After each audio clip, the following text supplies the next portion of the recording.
너무 잘 아는 본문의 내용이죠. 예수님이 배에 타셨고 제자들과 함께 하는데 큰 풍랑이 찾아왔는데 예수님은 주무시고 제자들은 당황해서 예수님을 깨우고 예수님이 일어나셔서 이제 바다와 바람을 꾸짖었더니 잠잠해지더라. 이제 그 이야기입니다. 근데 이제 우리가 그냥 이 이야기 하나만 보는 것도 물론 중요하지만 성경에는 이런 맥락들이 있습니다. 또는 흐름이 있죠. 어떤 흐름 속에서 이런 일이 일어났는지 보는 게 되게 중요합니다. 지금 마가복음 4장의 전체적인 내용들은요, 예수님께서 이 하나님 나라에 대해서 지금 설명을 하다가 지금 이 사건이 벌어진 거예요. 예수님이 지금 그 앞에도 보면 씨 뿌리는 비유, 또 겨자씨 비유, 뭐 이런 것들을 또 등불 비유 하면서 하나님 나라에 대하여서 또 하나님 나라 일에 대하여서 비유로 설명하시다가 지금 이 사건이 일어난 거예요. 그럼 이 사건은 우리가 어떻게 이해할 수 있냐면 우리가 배운 그 지식의 내용을 이제 실전으로 우리가 이렇게 풀어보는 연습 문제와 같은 상황이 될 수 있다는 거죠. 그러면 하나님 나라가 뭘까요? 우리 성경을 한번 같이 찾아보겠습니다. 누가복음 17장 20절에서 21절입니다. 누가복음 17장 20절에서 21절 제가 읽겠습니다. 바리새인들이 하나님의 나라가 어느 때에 임하니까 묻거늘 예수께서 대답하여 이르시되 하나님의 나라는 볼 수 있게 임하는 것이 아니요 또 여기 있다 저기 있다고도 못하리니 하나님의 나라는 너희 안에 있느니라. 예수님이 이렇게 말씀하십니다. 우리가 하나님의 나라 하면 천국 이렇게 많이 생각하고 또 하나님의 나라라는 단어는 많이 이야기를 하는데 도대체 하나님의 나라가 무엇인가에 대한 구체적인 이해가 없다 보니 그냥 뭐 하나님의 나라가 임하게 하여 주시옵소서 뭐 그런 기도들은 많이 하잖아요. 근데 하나님의 나라는 눈에 보이게 임하는 것이 아니라 너희 안에 임하였다 이렇게 되어 있습니다. 그럼 우리 안에 임한 게 뭐죠? 결국 성령의 임재입니다. 임재하셔서 내 안에 내주하시죠. 성령이 내 안에 계셔서 내주하시는 거, 이게 하나님의 나라가 임했다 이렇게 표현합니다. 당시 제자들은 상상할 수 없었습니다. 성령이 내 안에 들어온다는 것 자체가 상상도 안 됐고 거기에 대해 필요성도 못 느꼈습니다. 그냥 이 이스라엘 나라를 회복해 준다든지 뭔가 이런 힘든 상황들을 이렇게 변화시켜주는 어떤 그런 개념으로 하나님의 나라를 이해를 했거든요. 근데 우리도 마찬가지입니다. 우리도 하나님의 나라가 우리 가정에 임하여 주시옵소서, 우리 사업장에 임하여 주시옵소서 이런 식으로 하면 뭔가 이런 상황들이 내가 원하는 쪽으로 이렇게 바뀌어질 것들을 이제 하나님의 나라라고 생각하는데 성경은 아주 분명하게 얘기하고 있습니다. 하나님의 나라는 너희 안에 있느니라. 그럼 우리 안에 하나님의 나라가 임했습니다. 그러면 하나님의 나라의 일은 뭘까요? 하나님 나라의 일, 예수님이 승천하시기 전, 즉 십자가에서 구원의 사역을 다 마치시고 바로 안 가시고 40일 동안 제자들에게 하나님 나라 일에 대해서 설명하셨어요. 물론 공생애에서도 하나님 나라와 하나님 나라 일에 대해서 많이 말씀하셨지만 또 승천하시기 직전에도 바로 안 가시고 하나님 나라의 일에 대해서 이야기를 했다라는 것이죠. 그럼 하나님 나라의 일이 뭐죠? 하나님 나라가 성령이 우리에게 임재하셔서 내주하시는 게 하나님 나라라면 그럼 결국 이 성령이 하시는 일이 되겠죠. 그렇죠? 하나님 나라는 성령이 내 안에 임한 것이 하나님 나라가 돼요. 마치 대통령이 있는 그곳이 바로 청와대가 되고 대통령이 탄 그 비행기가 에어포스 원이 되듯이 성령이 계신 그곳이 하나님 나라가 되는 거고 그 하나님의 성령이 내 안에 임하고 끝이 나는 게 아니라 그 성령께서 어떤 목적을 가지고 우리 안에서 일을 하시겠대요. 그래서 예수님이 이 땅에 오신 것은 우리를 구원하고 끝이 아니라 전체 그림을 보면 우리를 구원하사 성령으로 우리와 함께 하사 지금 하나님 나라의 일을 우리 안에서 만들고자 한다. 여기까지가 큰 그림이기 때문에 예수님이 빨리 그냥 승천하시거나 또는 구원 사역을 이루시고 우리가 천국에 가는 일이 바로 벌어지지 않고 이 땅에서 예수님을 믿었지만 별 변화가 없고 또 예수 안 믿는 사람과 그냥 함께 더불어 살아가는 이 세상을 허락하신 이유가 이 땅에서 우리 안에서 하나님 나라의 일을 이루시겠다라는 거죠. 그럼 결국 이 하나님의 나라의 이 일이 뭐냐라는 것은 이런 것과도 같습니다. 왜 성령이 나와 함께 하시냐, 여기에 대한 질문이기도 합니다. 지금 들어오셔서 뭘 하시려고 하냐, 그 목적을 이야기를 하는 거죠. 결국 뭘 하시는 겁니까? 우리 인도하고 또 우리 삶 속에 역사하신답니다. 우리 마태복음 12장 28절 한번 같이 읽어보겠습니다. 마태복음 12장 28절 제가 읽어보겠습니다. 그러나 내가 하나님의 성령을 힘입어 귀신을 쫓아내는 것이면 하나님의 나라가 이미 너희에게 임하였느니라. 아멘. 지금 내 안에 계신 하나님의 성령을 힘입는다는 게 되게 중요한 포인트입니다. 내 안에 계신 하나님의 성령을 힘입어야 돼요. 그때 어떤 일이 일어나냐면 귀신이 쫓아나져요. 다시 말하면 내 안에 옛것, 마귀에게 틈을 줬던 것, 나의 각인, 뿌리, 체질들을 내가 하나님의 성령을 힘입어 그것으로 성령의 능력으로 말미암아 자꾸 새로워지고 그 나를 속였던 귀신이 떠나가는, 그게 결국 하나님 나라의 일이라는 거예요. 내가 매일 새로워지는 것입니다. 이해가 되십니까? 하나님 나라의 일은 내 안에 계신 성령을 힘입어야 돼요. 우리가 그냥 이렇게 신앙생활을 할 수 있는 것 같지만 하나님의 성령을 힘입지 않고서는 우리가 믿을 수도 없고요, 깨달을 수도 없습니다. 사실 우리가 뭐 의지합니다라고 말하지 않아도 성령께서는 계속 우리를 도와주고 계시지만 알아야 되는 거예요. 지금 하나님의 나라의 일을 내 안에서 이루고 계시기 때문에. 그럼 결국 하나님의 성령을 힘입어서 뭘 하고자 하는 겁니까? 우리가 하나님의 영광이 되게 하겠대요. 지금 성경은 되게 다양한 단어로 이런 것들 이야기하고 있습니다. 우리를 하나님이 거하실 온전한 처소, 즉 하나님의 온전한 성전이 되게 만드시겠대요. 또 뭐라고 되어 있습니까? 오직 성령이 너에게 마시면 너희가 권능을 받아 증인이 된다. 또 에베소서에도 보면 믿는 것과 아는 것이 하나 되게 하는.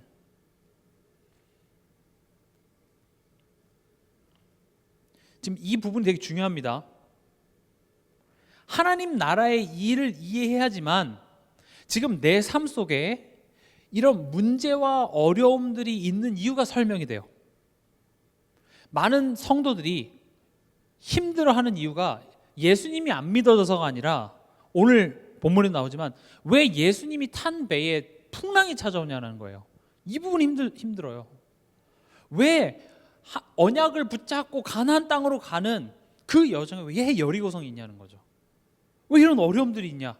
이런 부분들을 하나님 나라 일이라는 관점으로 봐야지만 비로소 해석이 되는 거예요.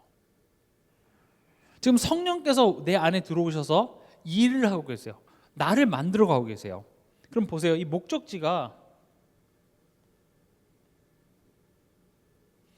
결국 우리가 한 사람이 되는 겁니다. 하나님이 원하시는 한 사람. 그리고 그 한 사람을 통해서 열매를 맺는 것이죠.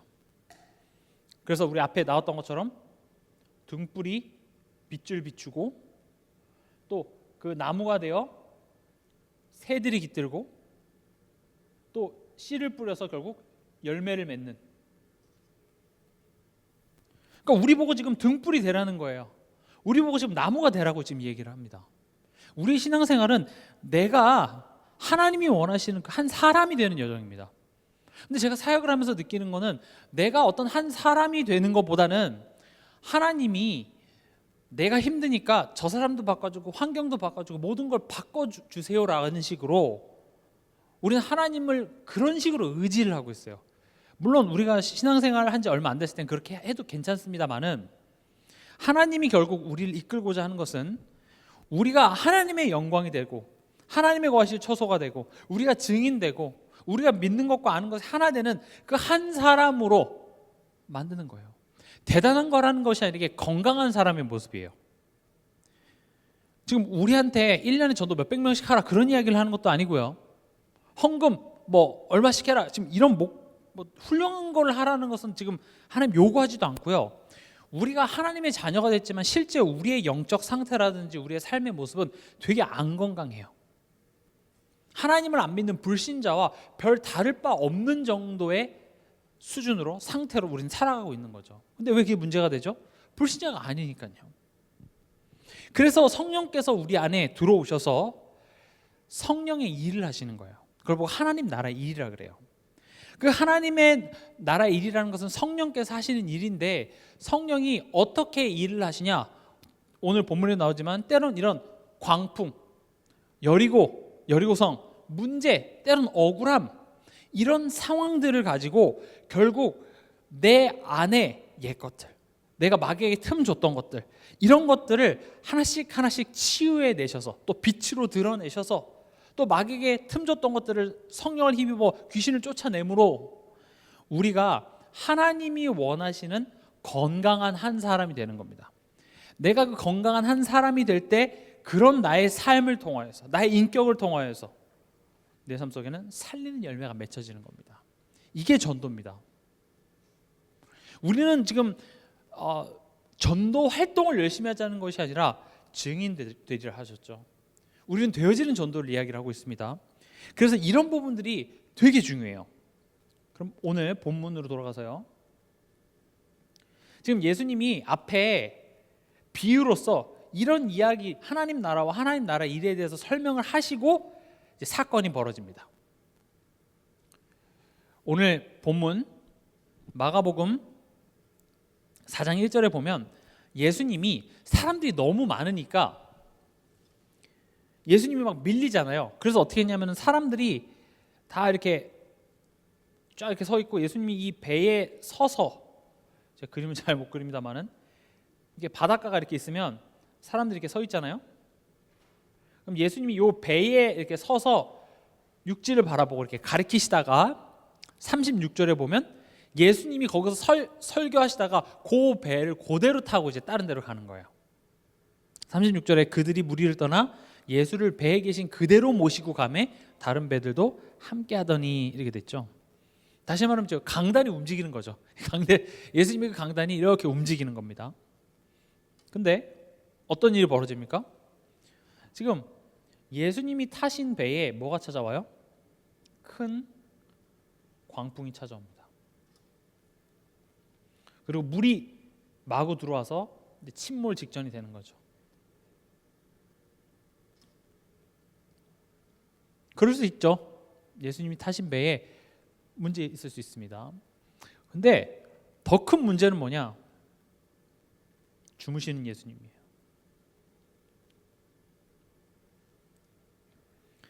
이거 되게 남 얘기 같지 않지 않습니까?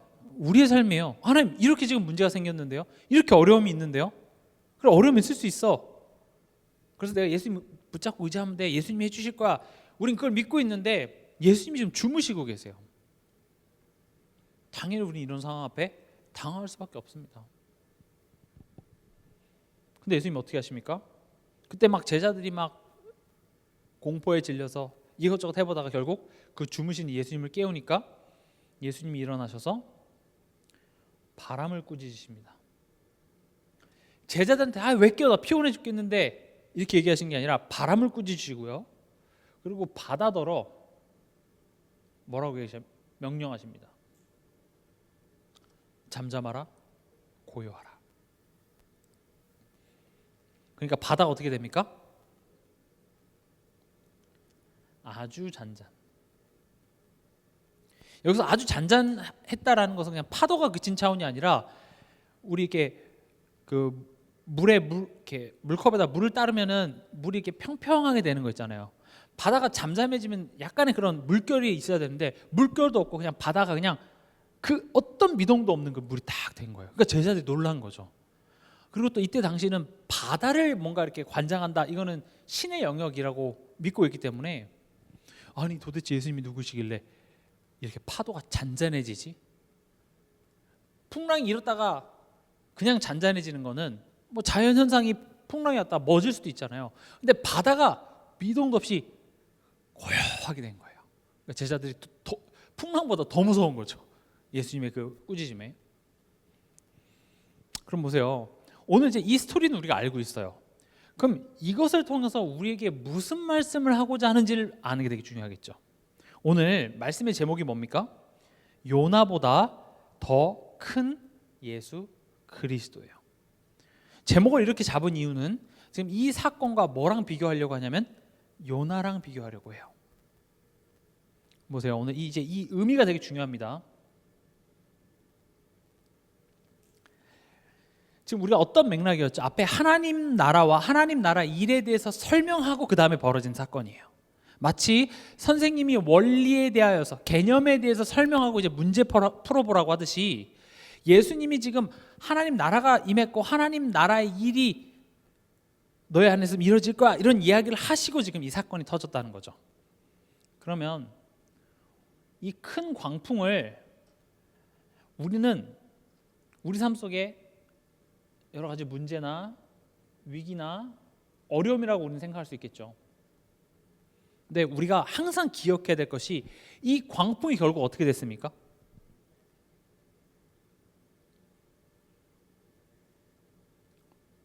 잠잠해질 광풍이었습니다.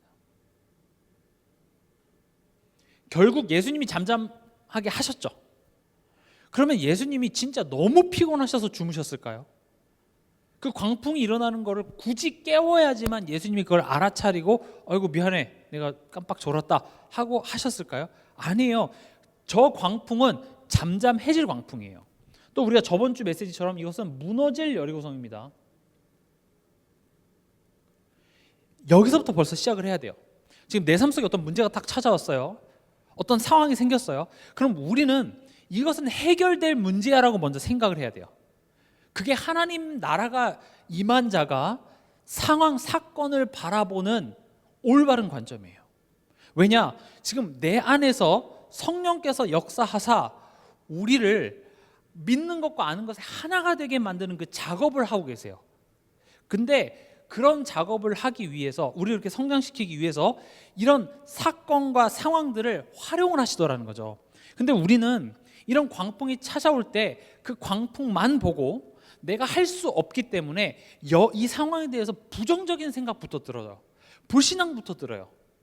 그리고 애초에 이 배를 타게 한 누구에 대한 원망이 더 커지는 게 우리의 모습이에요.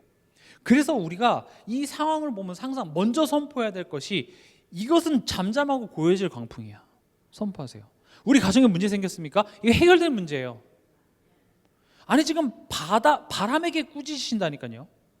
바다더러 잠잠하라 고요하라 명령하셨을 때 파도가 아주 잔잔해지는 그런 능력의 하나님이에요. 전지전능이죠. 전지는 뭡니까? 모르시는 것이 없습니다. 전능은 뭡니까? 못하시는 것이 없습니다. 당연하겠죠. 하나님이 다 창조하셨는데요. 그럼 그 하나님께서 지금 내 삶 속에 나와 함께 한다라는 말을 그냥 쉽게 생각하지 마세요. 그건 굉장한 말입니다.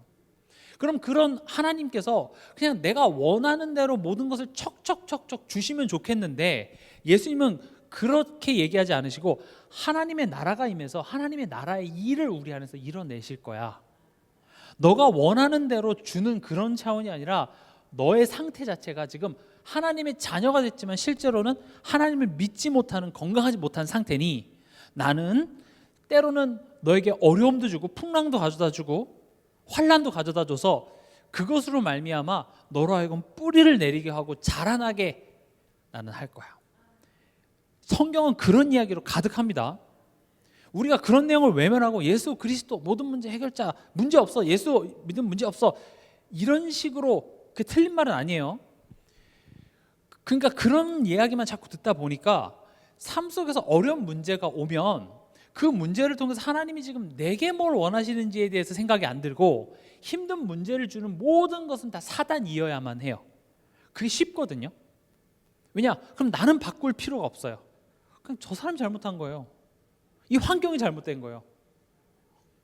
그래서 그 사단을 결박하고 있다고요. 사단을 결박하는 것은 매우 중요한 일이나 지금 이 광풍을 가져다 주는 게 사단이라고 보고 그 사단을 꺾고 있는다고 해서 광풍이 사라질까요? 사라져도 문제예요. 지금 이 광풍을 통하여서 예수님은 뭘 이야기를 하시냐? 이따 뒤에서 나오겠지만 믿음에 대해서 지금 이야기를 하고 있어요.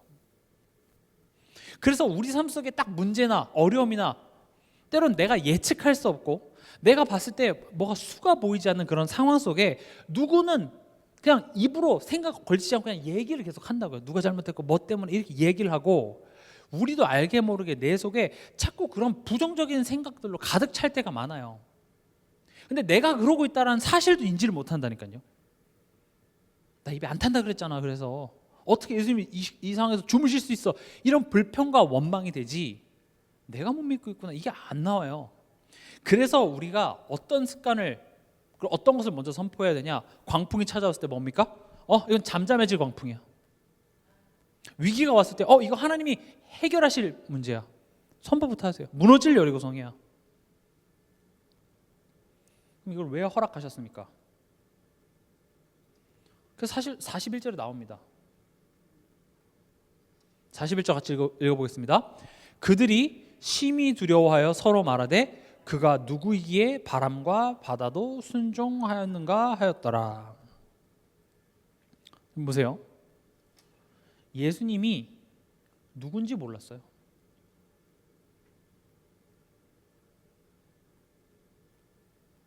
물론 알아요. 베드로도 다른 제자들도 예수님의 그런 것들을 보면서 예수님이 그리스도 이런 건 머리로는 아는데, 이게 아는 것, 내가 지식과 실제로 내가 믿는 것이 이게 하나가 되지 않는 그 상황을 보여주시는 겁니다. 우리도 그래요. 여러분들도 메시지를 많이 들으셨기 때문에 이런 상황 속에서 어떻게 해야 되는지에 대한 매뉴얼쯤은 다 있어요. 내가 또 가정 안에서 자녀와의 트러블, 또 부부간의 트러블, 교회 안에서 성도들 간의 어떤 트러블, 문제 이런 거 있을 때 내가 어떻게 해야 되는지에 대한 우린 이론은 가지고 있는데, 막상 내가 그 당사자가 되면 정신을 못 차리는 게 우리의 현실이에요. 저도 어렸을 때 특히 남자애들은 그런 걸 많이 하는데, 누구랑 이렇게 딱 싸우는 상상을 많이 해요. 얘가 이렇게 발로 차면 이렇게 피해서 이렇게 하고, 머릿속으로는 이렇게 많이 하거든요. 실전되면 이렇게 머리채 잡고 막 때리는 것밖에 안 되는 것처럼 사실 우리가 그래요. 그래서 지금 이 상황을 통해서 너가 지식에 머무는 복음이 아니라 실제로 믿는, 그것이 내 거가 되는 한 사람이 되도록 하나님께서는 이런 것들을 지금 계속 허락하세요. 광야도 보면 지금 출애굽해서 광야해서 가나안 땅 가는 그 여정이 별거 아닌 것 같지만 되게 중요한 사건입니다. 이번 주 마리아 얘기하셨죠. 마리아도요 굉장히 의미가 큽니다. 지금 계속 같은 내용의 반복입니다. 마리아도 생명을 가질 수 없는 상태 가운데 생명을 주시고요. 그래서 그렇게 얻은 생명을 또 죽여요. 죽인 다음에 또 어떻게 해요? 살려요. 아브라함도 보세요. 아브라함도 아들을 가질 수 없는 상황 속에 아들을 주시고요. 그리고 그걸 죽여요. 그리고 또 살려요. 가나안 땅에서도 도저히 출애굽할 수 없는 상황 속에 출애굽시켜서 생명을 주셔요. 근데 광야 가운데 죽여요. 뭘 죽이죠? 우리의 옛것들을 죽여요. 그리고 결국 하나님의 영광에 이르도록. 예수님의 공생애도 그거였어요. 지금 성경에 이게 하나님 나라의 일이에요. 우리에게 생명이 없어요. 이따 뒤에서 말씀드리겠지만 우린 이 상황 속에 믿음이라는 게 우리 안에서 나올 수가 없는 상황 가운데 믿음을 주시기 위해서 예수 그리스도께서 오신 거예요. 그리고 그 믿음을 주셨는데 믿음의 씨앗은 심겨졌지만 나의 옛 것들이 결국 죽어지는 그 과정을 꼭 걸어가요. 이건 성경의 모든 인물들의 삶의 공통적인 내용이고 이것이 하나님 나라 일을 이루는 데 있어서 계속 반복되어지는 패턴입니다. 그래서 예수님도 얘기하잖아요. 나를 따라오려면 제 십자를 지고 따라오래요. 예수님 따라가는 길은 좁은 길이래요. 그런 내용들이 예수님 믿는 거 원래 힘든 거야, 힘들어야 된다 이런 차원이 아니라 지금 그 여정을 가는 거예요. 마리아만 보도 알 수 있어요. 생명을, 아들을 잉태할 수 없는 처녀에게 아들을 주시고 그렇게 해서 그 아들을 또 다시 죽이래요. 죽이니까 어떻게 됩니까? 그 죽음을 통과해서 부활의 영광, 하나님의 영광을 이뤄내시죠. 마찬가지입니다. 지금 우리의 인생의 여정 가운데 우리에게 생명을 주셨습니다. 그럼 생명 받고 끝이 났으면 좋겠어요. 마리아에게 아들 없는 가운데 아들 주셨으면 끝이 났으면 좋겠다니까요. 아브라함에게 이삭 주셔서 그냥 이삭과 그냥 콩닥콩닥 하면서 아들 늦둥이 보는 재미로 살았으면 좋겠는데 뭐가 찾아옵니까? 이삭을 바치래요.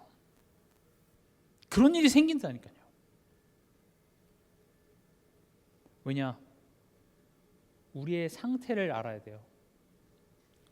40절입니다.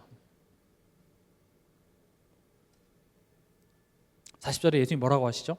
이에 제자들에게 이르시되 어찌하여 이렇게 무서워하느냐? 너희가 어찌 믿음이 없느냐 하시니, 이렇게 돼 있죠. 우리의 상태는요, 사실은 이 무서움, 다시 말하면 두려움이죠. 심지어 지금 이 배에 예수님이 타 있습니다. 예수님이 타 있다라는 것만으로도 이 배는 절대 가라앉을 수 없는 배가 되는 겁니다. 예수님은 죽을 수 없어요. 예수님이 탔기 때문에 만약에 배에 구멍이 한 30개 뚫려 있었어도 이 배는 절대 가라앉지 않습니다. 빙하를 들이받고 더 큰 광풍이 와도 절대, 왜냐? 예수님이 타고 계시기 때문에. 근데 지금 예수님이 너네가 파도 때문에 무서워하는구나 이렇게 얘기하지 않으시고 뭐라고 얘기합니까? 믿음이 없어서.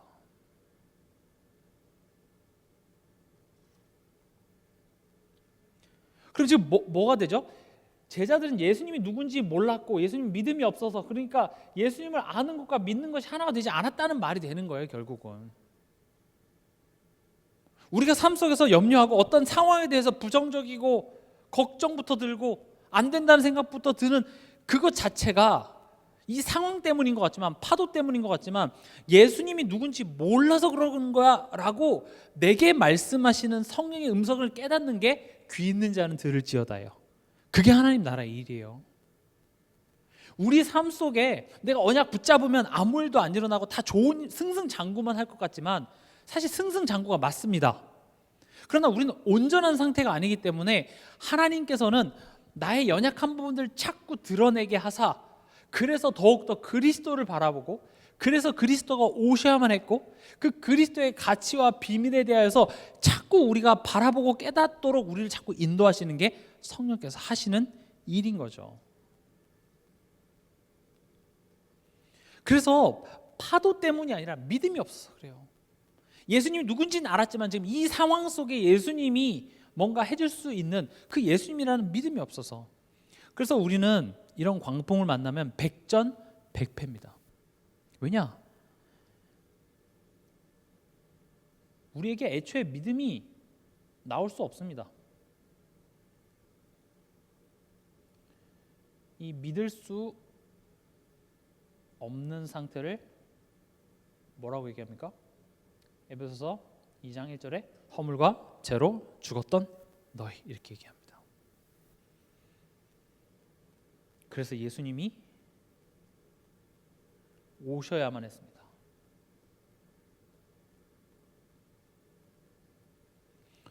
이제 곧 크리스마스죠. 크리스마스는 예수님이 오신 것을 기념하기 위함입니다. 또 동시에 예수님이 정말 여러분들 삶에 오셔야만 했구나라고 여러분들 정말 깨달아지십니까? 이건 예수님이 오셔야 될 문제가 아니라 경제적으로 도움을 주셔야 될 문제예요. 하나님 저 사람을 처리해 줘야 될 문제예요. 우린 그렇게 생각하지, 예수님이 그래서 오셔야만 했구나, 이게 안 돼요. 그렇게 예수님이 이것 때문에 오셔야만 했구나라고 깨달아지는 것이 바요나 시몬아 네가 복이 있도다, 이 말이거든요.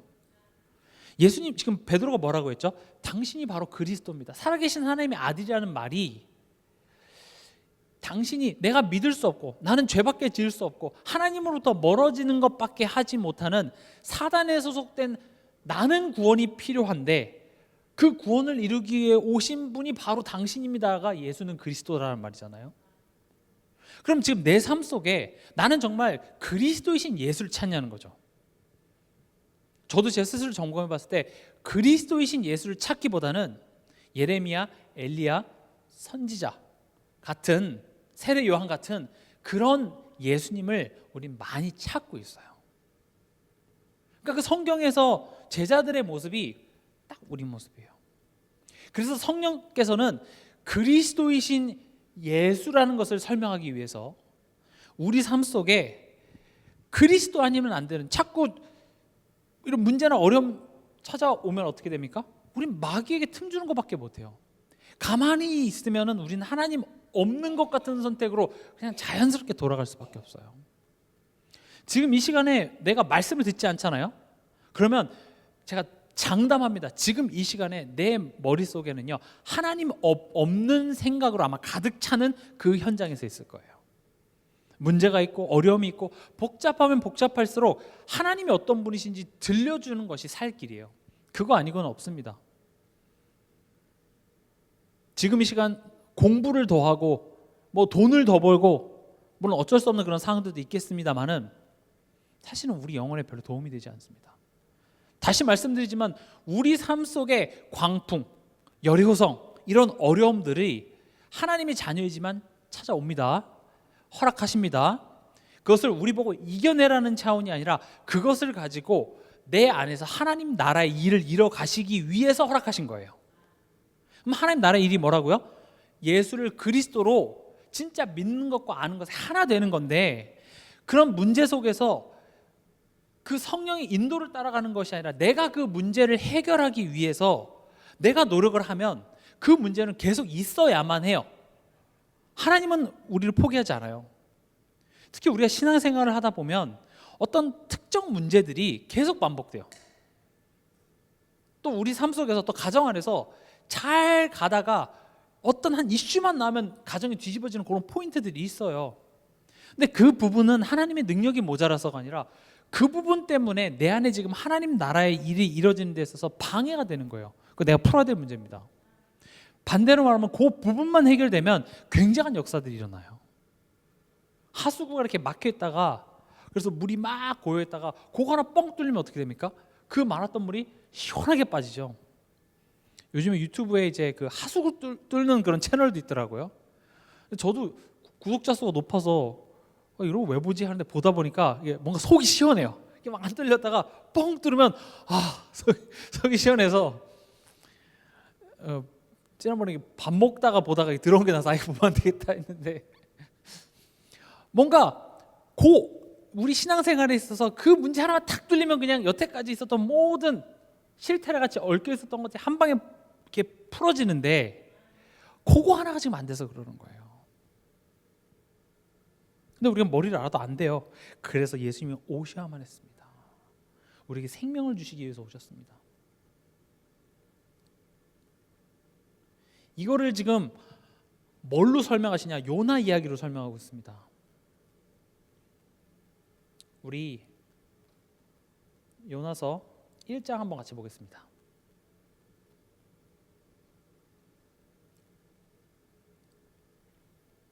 요나서 1장 2절에서 17절인데 14절부터 17절까지만 한번 읽어보겠습니다.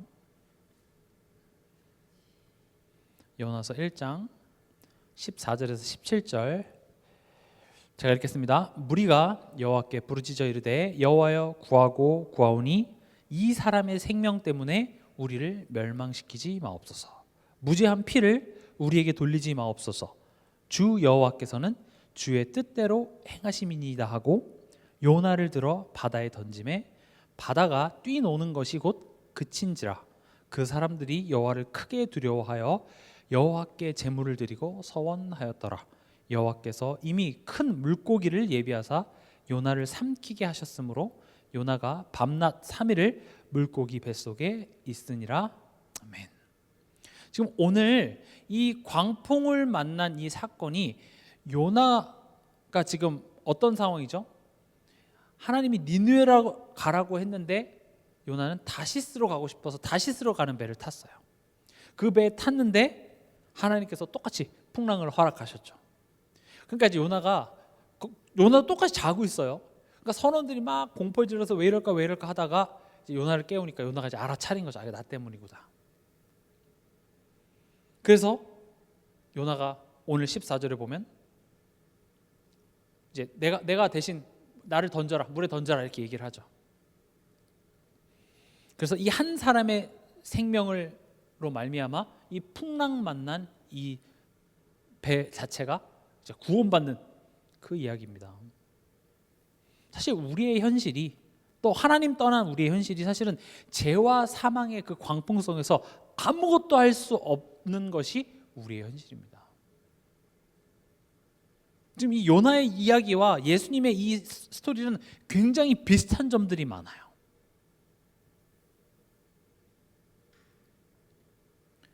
지금 우리의 인생은 이와 같이 광풍을 만난 거예요. 근데 불신자들은 그래서 예수님이 그래서 죽으셔야만 했고, 그 예수님 지금 여기 요나서 보면 요나가 바다에 던져졌더니 바다가 잠잠해졌고, 또 요나가 큰 물고기 뱃속에 3일을 거기에 이제 갇히게 되죠. 이게 결국은 예수님의 앞으로 오실 그 십자가 사건을 상징하는 사건이기도 합니다. 예수님은 우리를 위해서 우리의 죄 문제, 사단의 문제, 이것을 해결하시기 위해서 예수님이 이 풍랑 속에 낮은 데까지 오셔서 그 몸을 내던지신 것이죠. 그게 십자가 아니겠습니까? 그게 복음 아니겠습니까? 근데 이 복음의 내용을 아는데, 다시 말하면 지금 내 배에 예수님이 타 계시는데도 불구하고 우린 그걸 모르고 있더라는 거죠. 제가 왜 지금 갑자기 요나 이야기를 꺼냈냐면, 예수님이 지금 같이 마태복음 12장 찾아보겠습니다. 예수님께서 자기 자신을 내가 요나보다 더 큰 이다라고 이렇게 설명을 하셨어요. 그래서 제가 요나 이야기를 하는 거거든요. 39절에서 41절, 예수께서 대답하여 이르시되 악하고 음란한 세대가 표적을 구하나 선지자 요나의 표적밖에는 보일 표적이 없느니라. 요나가 밤낮 사흘 동안 큰 물고기 뱃속에 있었던 것 같이 인자도 밤낮 사흘 동안 땅 속에 있으리라. 심판 때에 니느웨 사람들이 일어나 이 세대 사람을 정죄하리니 이는 그들의 요나의 전도를 듣고 회개하였음이거니와 요나보다 더 큰 이가 여기 있으며. 지금 예수님이 스스로 요나랑 비교하십니다.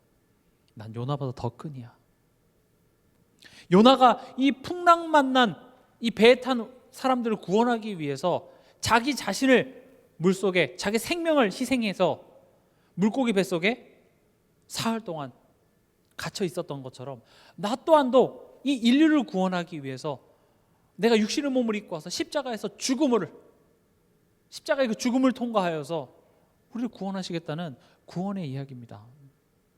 지금 이거는 그냥 믿으면 기적이 일어납니다, 믿으면 풍랑이 멈춰집니다라는 그런 단순한 내용보다 되게 깊은 내용이 많습니다. 애초에 하나님 나라의 일에 대한 비유를 설명하고 지금 이 사건이 일어난 것은, 이것은 어떤 관점으로 봐야 상식적으로 맞냐? 지금 이건 하나님의 나라의 일을 설명하려고 하는 거예요. 근데 이때는 아직 예수님이 구원 사역을 이루시기도 전이기 때문에 지금 하나님 나라가 임하기 위해서는 어떻게 됩니까? 먼저 강한 자가 결박이 돼야 되죠. 그렇죠? 예수님이 그 얘기 하셨잖아요. 그 다른 사람들이 귀신을 힘입어서 예수님이 귀신을 쫓아낸다, 바알 힘입어서 귀신을 쫓아낸다 하니까 어떻게 강한 자를 먼저 결박하지 않고서 그 세간을 늑탈할 수 있겠냐라는 말을 하신 것처럼, 지금 하나님이 하시고자 하는 것은 우리 안에 하나님의 나라가 임해서, 다시 말하면 성령이 임해서 우리를 하나님의 사람으로, 하나님의 영광으로 만들어내는 것이 애초에 우리를 향한 하나님의 궁극적인 큰 뜻이에요. 근데 지금 우리가 누구에게 붙잡혀 있어요? 사단에게 붙잡혀 있어요. 죄의 권세에 붙잡혀 있어요. 죄의 운명 가운데 붙잡혀 있어요. 그래서 그것을 결박하기 위해서 예수님이 뭘 하셔야 됩니까? 요나가 그랬던 것처럼 내가 이 배에서 내가 죽어야 되는 거예요. 죽음을 통하여 죽음의 권세자 혼자 마귀를 멸하시고, 그리고 죽음을 통하여 이 두려움에 평생 묶여서 종노릇하는 우리를 해방시키기 위해서 내가 죽으러 왔노라라는 것을 설명하기 위해서 지금 내가 요나보다 더 큰 이다라고 설명을 하는 거예요.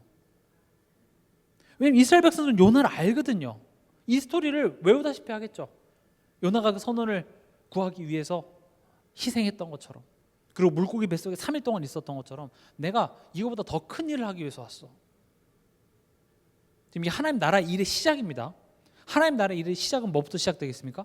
하나님 나라가 내게 임해야 되는 거 아니에요. 성령이 임하기 위해서는 사단이 결박되어지고 빛과 어둠이 함께 할 수 없기 때문에 그 어둠에서 우리를 건져내기 위해서는 죄의 싹신 사망을 예수님 십자가에서 다 치르시고, 그것을 믿는 믿음을 더하사 사망에서 생명으로 옮긴 우리에게 성령으로 함께 하시는 거죠.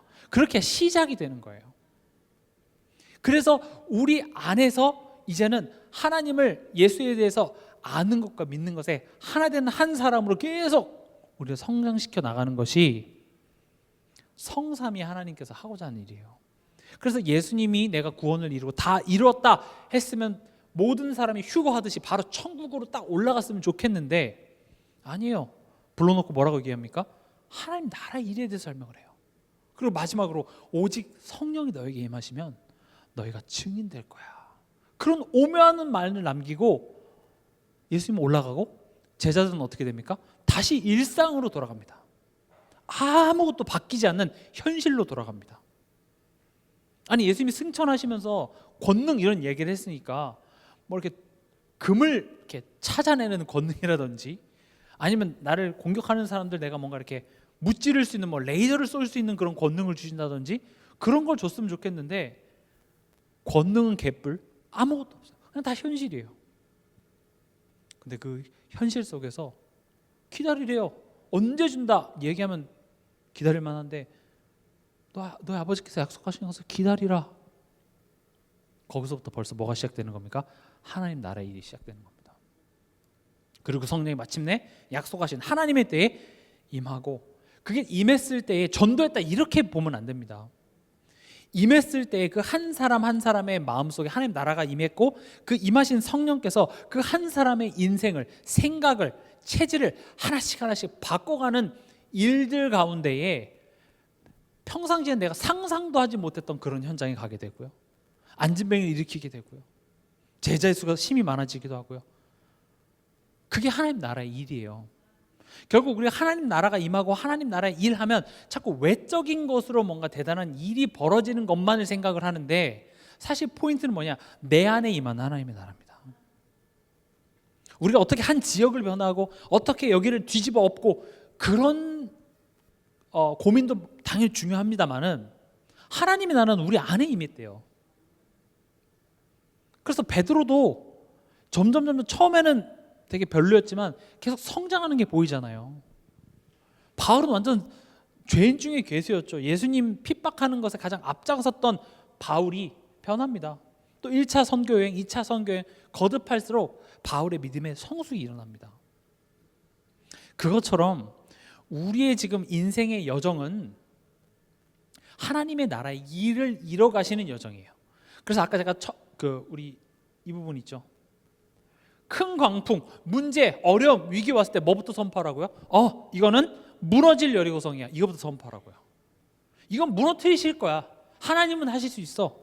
그런데 지금 당장 이걸 무너뜨리지 않으시는 까닭은 지금 내 안에서 하나님의 나라의 일을 이뤄 가시기 때문에 그래. 근데 하나님의 나라를 이뤄간다는 게 뭡니까? 나를 나무되게 하는 거예요. 때로는 우리 씨 뿌리는 비유했죠. 씨 뿌리는 비유 중에서 돌밭 있잖아요. 돌밭의 특징이 뭐였습니까? 씨가 뿌려져서 뿌리는 조금 내린다니까요. 그러니까 말씀은 기쁨으로 받는데 어려움과 환란이 오면 견디지 못한다 이렇게 돼 있거든요. 그럼 이런 어려움과 환란이 올 때 우린 뭘 해야 됩니까? 뿌리를 내려야 되는 시간이에요. 결국 뿌리가 깊게 자라지 못하기 때문에 넘어진다라는 말은 반대로, 그러니까 예수님 지금 이 씨 뿌리는 비유를 왜 했죠? 귀 있는 자들은 들을지어다 이렇게 얘기하는 말은 이걸 구분짓기 위해서가 아니에요. 야, 자, 네 가지 밭이 있는데 너는 보니까 길가네, 너는 돌밭이다. 그런 식으로 딱 구분될 것 같았으면은 애초에 비유가 잘못됐어요. 왜냐? 그거는 밭의 잘못이 아니라 씨 뿌리는 사람의 잘못이에요. 왜 길가에 뿌리냐고요? 왜 돌밭에 뿌리냐고요? 근데 애초에 그 이야기를 하는 것은 듣고 좋은 밭이 되라고 얘기하는 거예요. 옥토가 되라. 옥토라는 것은 돌이 없는 게 옥토가 아니라 결실을 맺는 거예요. 그냥 결실을 맺나요? 그런 어려움과 환란이 왔을 때 더 깊이 뿌리 내린 그 식물이 결실을 맺는 거가 되겠잖아요. 그래서 이런 큰 광풍과 어려움이 왔을 때 우리는 지금 내 겉으로 눈에 보여지는 것으로는 어려움을 당하는 것 같지만 지금 내 내적으로는 굉장히 깊이 뿌리를 내리는 시간이라고 여러분들이 이해하시면 돼요. 식물이 위로만 자라는 게 잘 자라는 게 아니라 아래로 깊이 자라나는 그 시간이 많아야 더 높이 올라갈 수 있잖아요. 그렇죠? 그럼 우리 가정에, 우리 교회에, 내 삶에 어떤 문제와 어려움이 왔을 때 우린 그 보여지는 그 큰 광풍을 보면서 불안해하고 불평하고 원망하고 부정적인 생각에 사로잡히기 이전에 뭐부터 선포하라고요? 이 광풍은 잠잠해질 거야. 여리고성은 무너질 거야. 이 위기는 하나님이 해결하실 거야. 그런데 지금 이 위기 속으로 들어가게 하시는 이유, 그런데 이 여리고성을 나보고 돌라고 하신 이유는, 돌면 분명히 내 입에서 불신앙 나올 걸 아시니까 하나님 뭐라고 얘기하세요? 입 닫아. 근데 밖으로 얘기하지 말라고 해서 우리 얘기 안 하나요? 속으로 얘기할 수 있죠. 얼마든지 속으로 궁시렁 될 수 있어요. 그래서 뭐라고 합니까? 입 닫아. 그리고 뭐 따라가래요? 언약궤 따라가라고 얘기합니다.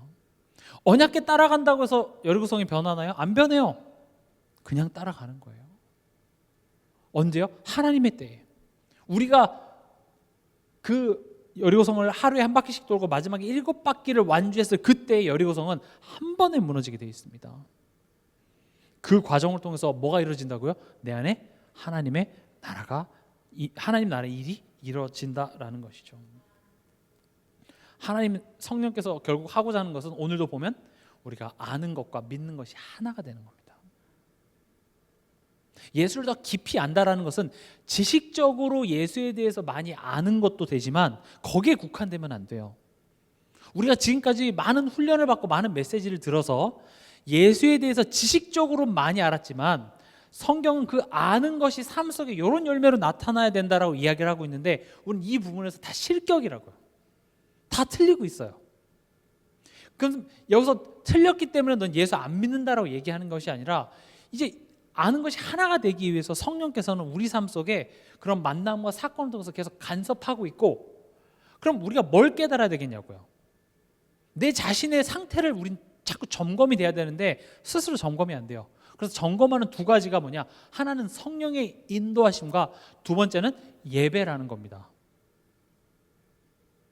우리가 예배라는 것은 어떤 의식, 일요일날 오전 11시에 어떤 장소에 와서 드리는 그 의식을 치름으로 뭔가 축복을 받는 개념이 아니라, 예배라는 것은요 결국 하나님 나라의 일을 이뤄가게 하시는 하나님의 방법이에요. 제가 어떤 게 좋은 예배라고 했죠? 내 마음이 새로워지는 거예요. 이 세대를 본받고 있었던 내 자신이 돌봐지는 거예요. 그래서 하나님의 뜻이 분별돼서 내가 하나님이 기뻐하시는 거룩한 산 제물로 내가 드려지는 그 시간. 그래서 우리 지금 2024년의 제목인 자람과 전함이 있는 교회라는 그 말 자체가 하나님 나라의 일이에요. 우리가 그 안에서 아는 것과 믿는 것과 아는 것에 하나가 돼서 그리스도의 장성한 분량까지 자랐을 때에, 그런 너를 통하여서 천하만민이 복을 받을 거야. 그런 너를 통하여서 등경 위에 마치 믿는 것과 아는 것이 하나가 된다라는 것은 등불을 침상 아래나 그 그릇으로 덮어놓는 게 아니라 등경 위에 두는 것과 같은 거예요. 우린 등불인데 우린 자꾸 빛이 비춰지는 곳에 있는 것이 아니라 자꾸 구석에다가 내 자신을 놓고 있는 게 우리의 현실이고, 그러면 우리가 지금 자라나야 된다라는 게 세상에서 가장 밝은 빛이 되라는 그런 차원도 아니고 등경 위에다가 올려놓는 작업이라는 거죠. 그렇게 내가 자라나서 내 자리를 지킬 때 그런 나를 통하여서 이 빛이 자연스럽게 전달되는 거예요. 방을 들어오는 자마다 빛을 보게 되는 것이죠. 우린 그걸 하고자 하는 겁니다. 그래서 교회 안에서 제가 그래서 예전에도 내 자리를 지키세요 그런 말 많이 했죠. 그게 그냥 내 할 일이나 잘하자 이런 차원이 아니라 결국 신앙생활은요 하나님 앞에서 내가 자라나는 싸움이에요. 내가 영적으로 건강해지는 싸움이에요. 때로는 나를 핍박하고 힘들게 하는 그런 상황을 가지고 나를 건강하게 하는 싸움이라고요. 그럼 그런 상황 속에서 내가 이렇구나라고 내 자신을 돌보게 하는 그 깨달음을 주시는 것이 성령이고, 예배 자리에 오지 않는 한은, 또 내가 말씀을 듣지 않는 한은 그게 깨달아지지 않고 나의 고집과 내가 지금까지 살아왔던 나의 어떤 그 생각, 고정관념을 가지고 상대방에 대한 원망으로 그냥 상처화시켜서 살아가고 있어요.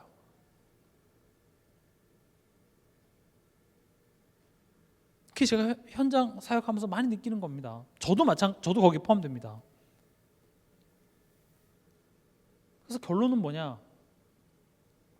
오늘 예수님 말씀하셨죠. 네가 두려워하는 이유? 예수님 몰라서 그래.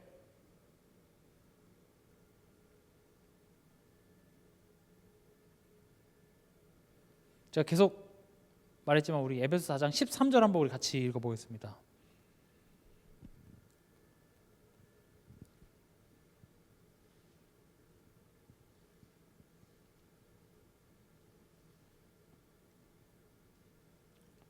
같이 읽겠습니다.